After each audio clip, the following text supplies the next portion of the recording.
নমস্কার বন্ধুরা, আমি বরুণ আরেকবার হাজির হয়ে গেলাম আরেকটি নতুন পর্ব, নতুন অধ্যায় নিয়ে। তো এখন সন্ধ্যের টাইম, আর একটু হাঁটাচলা করতে বেরিয়ে পড়লাম রোজকার মতন। কারণ একটু হাঁটাচলা করলে মনটাও ভালো থাকে, বাইরের দুনিয়া, আর তার সঙ্গে শরীরটাও ভালো থাকে, রাত্রের ঘুমটাও ভালো হয়। তো সেই ক্ষেত্রে বাইরে বেরিয়ে পড়লাম। তো আমার সঙ্গে থাকুন, দেখতে থাকুন, আশা করি ভালো লাগবে। একটা ছোট্ট ব্লগ আপনাদের সঙ্গে শেয়ার করব। তো এখন আমি রাস্তায় হাঁটছি পাড়ার মধ্যেই। শরীরটা খুব একটা ভালো লাগছিল না, ম্যাচ ম্যাচ করছিল, আর নিজেকে খুব টায়ার্ড আর লেজি মনে হচ্ছিল। তো সন্ধ্যের দিকে একটু ঘুম ঘুম পাচ্ছিল, কিন্তু ঘুমোইনি। তার কারণ সন্ধ্যের দিকে যদি ঘুমোই, এবার ঘুমটা মানে রাত্রে আর তাহলে আর কি পুরোপুরি ফুলফিল ঘুম হয় না। আর সন্ধ্যের দিকে ঘুমানোটাও ঠিক না। একটা ছোট্টখাট্টো ন্যাপ, যদিও বা আধা ঘন্টা 1 ঘন্টার জন্য, তো সেটা পরে অসুবিধায়, রাত্রের ঘুমে অসুবিধা হয়। তো সেই ক্ষেত্রে নিজেকে পুশ করলাম, নিজেকে পুশ করে বেরিয়ে পড়লাম একটু হাঁটাচলা করতে রাস্তায়। তো এই হলো পাড়ার ভিউ, রাস্তা, আর ওপর দিয়ে রিয়াদের ফ্লাইট যাচ্ছে। তো এয়ার ইন্ডিয়ার যে ফ্লাইট ক্র্যাশটা হলো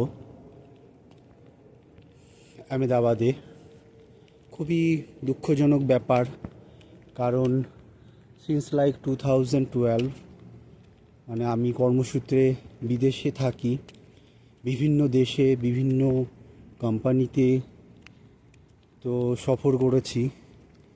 তো সেই ক্ষেত্রে যারা আর কি বিদেশে থাকে বা ফ্লাইট ছাড়া কোনো অবলম্বন নেই, ফ্লাইট ছাড়া অন্যভাবে যাতায়াত করা সম্ভব নয়, তারাই বুঝতে পারবে যে যানটা কতটা মানে জখিমের মধ্যে রেখে ঝুঁকি নিয়ে ঝুঁকিপূর্বকভাবে ফ্লাইটে চলাফেরা করতে হয়। এনিওয়েজ, আহমেদাবাদের যেটা হয়েছে সেটা খুবই দুঃখজনক একটা ব্যাপার। একদম সিসিটিভি ফুটেজে যেটা দেখলাম, ফ্লাইটটা উড়লো আর সঙ্গে সঙ্গেই নিচে পড়ে গেল। কী কারণে, কিসের জন্য, সেটা তো এখনও জানা যায়নি। কারণ ব্ল্যাক বক্সটা যদি ঠিকঠাকভাবে উদ্ধার করে তার রেকর্ড সংগ্রহ করতে পারে, তবেই হয়তো জানা যাবে যে আসল কারণটা কী, কেন হয়েছে, কিসের জন্য। তো সেই ক্ষেত্রে খুবই খারাপ লাগলো। তার মধ্যে আরও মানে লোকালয়ের মধ্যে ফ্লাইটটা পড়েছে, যেহেতু একটা হসপিটালের হোস্টেলে, ওখানেও অনেক লোক অনেক মারা গেছে বা অনেকে আহত হয়ে হসপিটালে আছে। খুবই একটা দুঃখজনক ব্যাপার, খুবই খারাপ লেগেছে। তো আমিও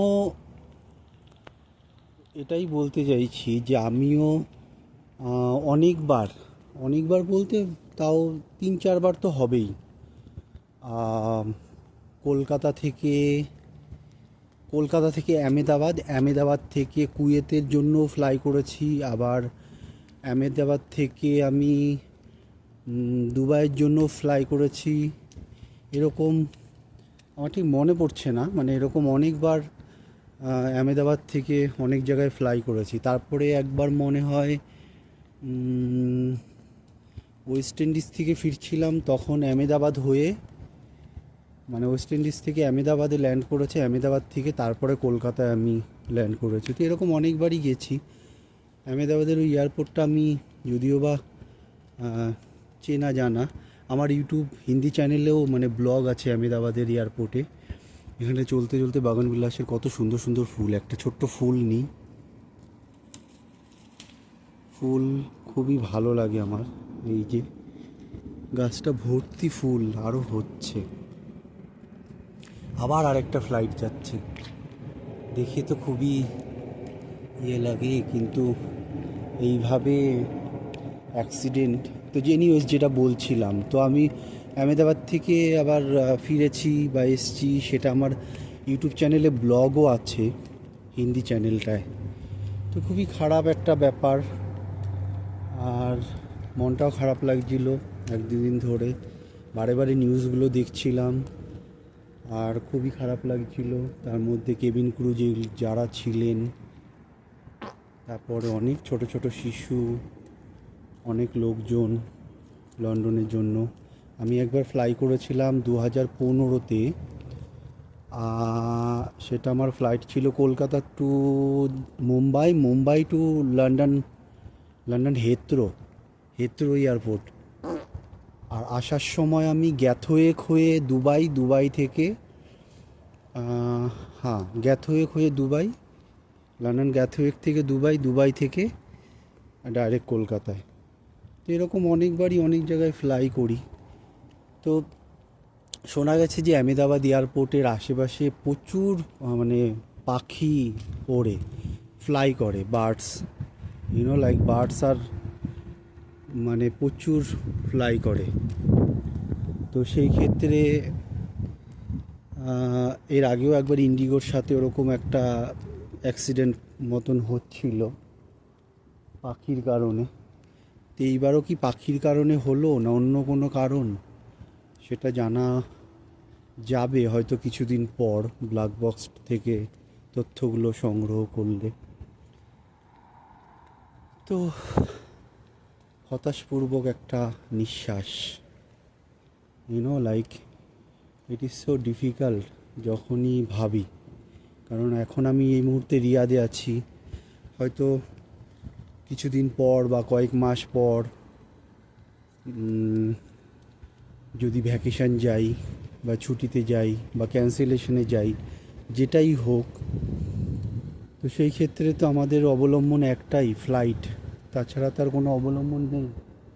তো তখন যদি ফ্লাইটে যাই আর এরকম ধরনের কোনো সিচুয়েশন হয়, খুবই খারাপ। তবে আমি যখনই ফ্লাইটে বসি কখনো আমার মাথায় এই ধরনের চিন্তাধারা আসে না যে প্লেনটা ক্র্যাশ হতে পারে বা কিছু হতে পারে। আমি মানে টোটালি এনজয় করেই ফ্লাইটে বসি যখনই ফ্লাইটে চড়ি, লাইক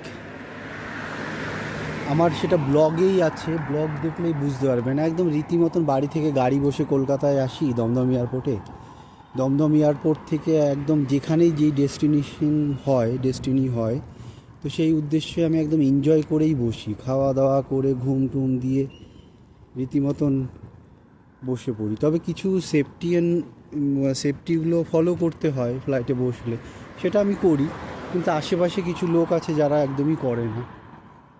তো সেই ক্ষেত্রে খুবই একটা, ইভেন আমার পরিবার, বিশেষ করে আমার মা, যখনই এরকম ধরনের কোনো নিউজ শোনে বা কিছু হয়, উনি শুধু একই কথা বারবার বলেন, তো যার কপালে যেটা হবে সেটা তো হওয়ারই। তো আবার একটা ফ্লাইট যাচ্ছে, আসলে সামনেই এই দিক দিয়ে কিছুটা মানে গেলেই, কিছুটা মানে অনেকটাই রিয়াদ ইন্টারন্যাশনাল এয়ারপোর্ট। তো হাইওয়ে দিয়ে যাওয়া যায়, মেট্রো করেও যাওয়া যায়। তো এই কারণে ঘন ঘন ফ্লাইটে দিতে উঠছে, আর ফ্লাইট দেখেই এগুলো মনে পড়লো আহমেদাবাদের কথা। তো এখন চলতে চলতে অনেকটাই হেঁটে ফেললাম, ঘুরে ফেললাম, অনেকটা পথ চললাম, ফিরলাম, ঘুরলাম। আর এই যে দৃশ্য, আর বেশিক্ষণ হাঁটবো না, সিধা রুমে যাব। রুমে গিয়ে স্নান করে খেয়ে বিছানা নেব। মধ্যেই বড় রাস্তাতেই মানে হাঁটতে বেরিয়েছি, মানে পাড়ার মধ্যেই 4 লেন নেই, 1 2 3 6 লেন্সের যে রাস্তা আছে, সেই রাস্তা দিয়েই হাঁটতে বেরিয়েছি। তো এই সামনে যে রাস্তা, ওই দিক দিয়ে ঘুরে সিধা রুমে চলে যাব, সোজা রুমে। আরও একটা ফ্লাইট যাচ্ছে।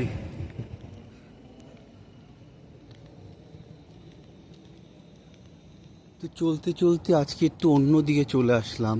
এখানে বড় বড় বিল্ডিংয়ের কনস্ট্রাকশান হচ্ছে, বুঝতে পারছি না এটা কি, সম্ভবত স্কুল বা কলেজ বা কিছু একটা হবে। ওই সাইডটাও অনেক আছে। তো হাঁটতে হাঁটতে এইদিকে চলে আসলাম আজকে। কত সুন্দর গাছগুলো কাটিং করে রেখেছে। এই দিক দিয়ে চলে যাব রুমে। অনেক বড়, আই থিঙ্ক এটা একটা মাদ্রাসা তৈরি হচ্ছে, স্কুল বা কলেজ কিছু একটা হবে হয়তো। এই যে আবার আরেকটা ফ্লাইট দেখা যাচ্ছে, ফ্লাইট যাচ্ছে। আর এই পেছনটায় যে পুরো স্কুল বা কলেজ যেটাই হোক, তার পুরো চারদিক দিয়ে আমি হেঁটে আসলাম। এই যে কনস্ট্রাকশন চলছে, অনেক বড় একটা প্রজেক্ট, বড় একটা বিল্ডিং পুরোটা। আর এই চতুর্দিক দিয়ে ছোট ছোট গাছ দিয়ে লাগিয়েছে। আর এই যে এগুলো অলিভ গাছ, অলিভ গাছ কোথা থেকে এত মোটা মোটা তুলে নিয়ে এসে লাগিয়েছে, বাঁচবে কিনা কি জানি। সব দিক দিয়ে দেখা যাচ্ছে অলিভ গাছ আছে, আবার ওই দিকটাতেও লাগিয়েছে অলিভ গাছ। এনিওয়েজ, এদিক দিয়ে রুমে চলে যাই। তো চলতে চলতে আমার একদম অ্যাকোমোডেশনের কাছে চলে এসেছি।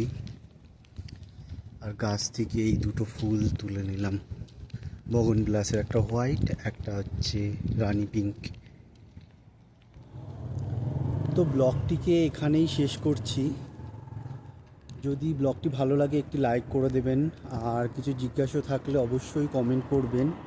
যারা আমার চ্যানেলে নতুন, চ্যানেলটিকে সাবস্ক্রাইব করে বেল আইকন দাবিয়ে অল বাটন প্রেস করবেন। যখনই আমি কোনো নতুন ব্লগ দেব অটোমেটিকলি আপনারা নোটিফিকেশান পেয়ে যাবেন। আর ব্লগটিকে আপনার পরিবার বন্ধু বান্ধবের সাথে শেয়ার করবেন। তো এইভাবেই সঙ্গে থাকুন, দেখতে থাকুন। আশা করি ছোট্ট একটা ব্লগ আপনাদের ভালো লাগবে। আর দেখা হবে একটি নতুন পর্বে, নতুন ব্লগে। সবাই ভালো থাকবেন, সুস্থ থাকবেন। Till then do watch my YouTube channel which is Bangla blogger Barun. Bye bye everyone, good night, bye bye. সঙ্গে বগনবিলাস white and pink. Bye, good night.